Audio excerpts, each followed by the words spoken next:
Have you ever felt? Are you listening? Damn. Alright, thought for the day. I wasn't going to do one today, but I have. I am because, oh, by the way, we've just started building our couch. So I'm very excited. Anyway, that's a side note. I'm just randomly doing this thought for the day because I just read a post on Facebook that rings so true to me, and it's about somebody who came to New Zealand to travel, to explore the country, to get out and experience life and follow their dreams and do the things that they want to be doing. And the post basically read, and I hope they don't mind me sharing this, I'm sure they won't because I've put it on Facebook, is that they've flown all the way back to their country to surprise their family for Christmas.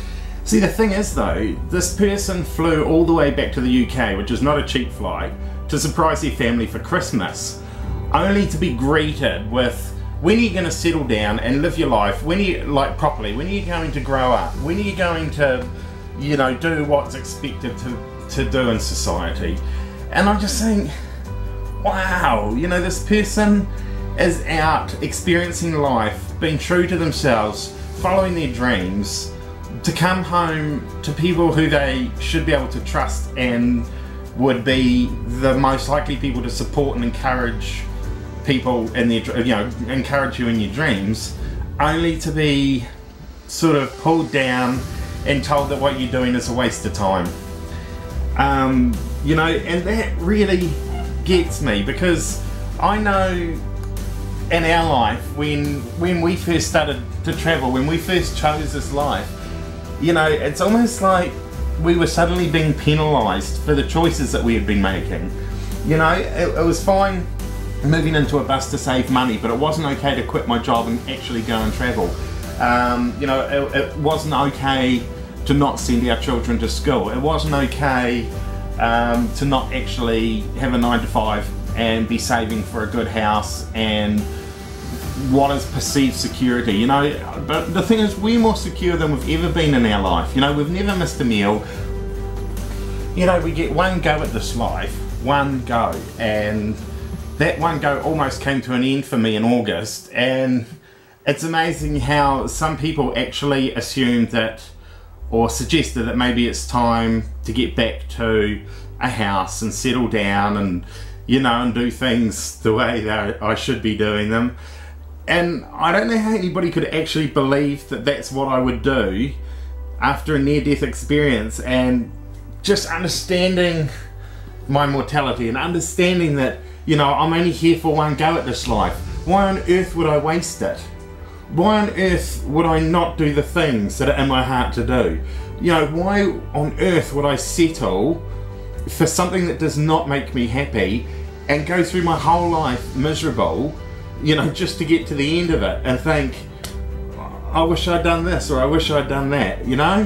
One go at life, we need to make the most of it, you know? So if you've got a dream, get out and do it. If people are giving you a hard time or trying to penalise you for it, just move on, carry on, and continue to live the life that excites you. And you know, before we moved into the bus and started travelling, I was having 3 to 5 panic attacks a day, and it was not fun. And I'm not talking about little, you know, little bits of feeling anxious. I'm talking full-blown panic attacks.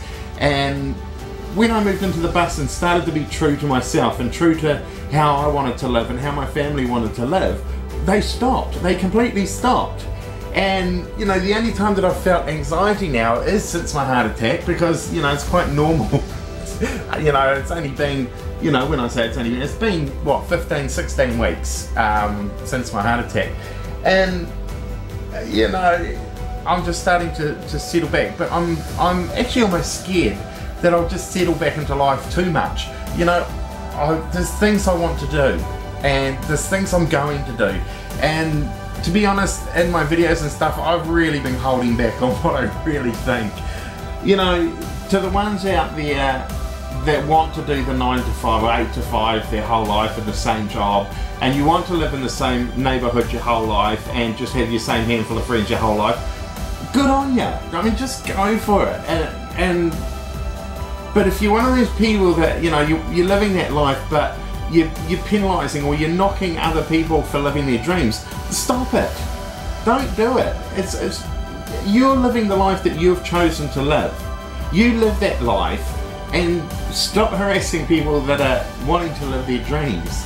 You know, I know, you know, without getting too personal, I suppose, you know, my sister always says that, you know, she hasn't treated me the way she has the last year or so because of her being jealous about my life or anything like that. And yet it all started when we moved into the bus, and you know, I remember getting this crazy phone call like 2 minutes before we were on 7 sharp, and her just going off at me on the phone, and I'm like, wow, I've never experienced this. And then, you know, she blocked me on Facebook. She'll have nothing to do with me. She won't answer my texts, and you know, and she's badmouthed me to other family members and friends and neighbours. And I just sort of think, just if you're not happy with your life, you don't need to take it out on me. You know, it's like, I'm living my life because I've chosen to live this way. If anybody has a problem with the way that somebody's living, you know, a lot of times you'll find it's either they're fearful of stepping outside. I know 3 weeks before we started travelling full time, I just cracked myself. I absolutely cracked myself thinking, what have I done? I've given up a good job. I had a fantastic boss, but I just wasn't doing what I wanted to be doing. I wasn't being true to myself. Normally, if people are giving you a hard time for living your dreams, they're either possibly a little bit jealous of what you're doing. Number two, they're fearful of stepping outside of the norm in case their world comes crashing down. You know, or it'll be something along those lines, because I don't think if we're happy people that we go out and give other people a hard time. You know, I mean, it could be too that, you know, some parents give you a hard time because they love you, and maybe they think this is how we grew up, you should grow up the same way. Times change, they are changing, and it is now possible to travel full time and make a living.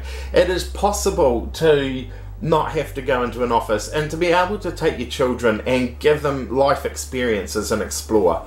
You know, so I don't know, I mean, this may be a bit of a rant, but I just get fed up when I see somebody else getting harassed about being true to themselves and fulfilling dreams that they have in their lives. You know, I just know the struggles that we've been through trying to convince, we've just given up trying to convince people though, that living the life we're living is okay, and that it's actually good for our children, and it's good for us.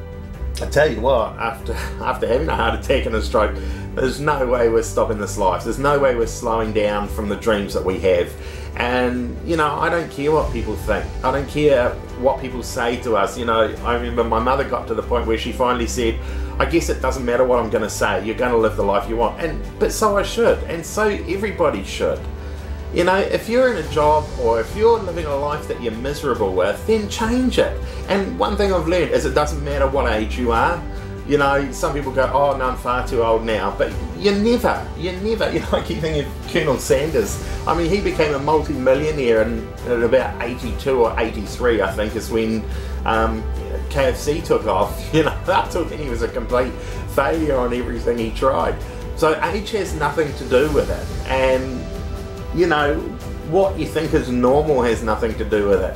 You need to get out and experience life. You need to get out and fulfill the dreams. Otherwise you're going to be miserable. You know, I thought I was happy before, and I know I've had people say to me, oh no, we are happy, you know. But when you really look at it, you know, it wasn't actually until we moved into the bus and started travelling that I actually realised I wasn't as happy as I could be.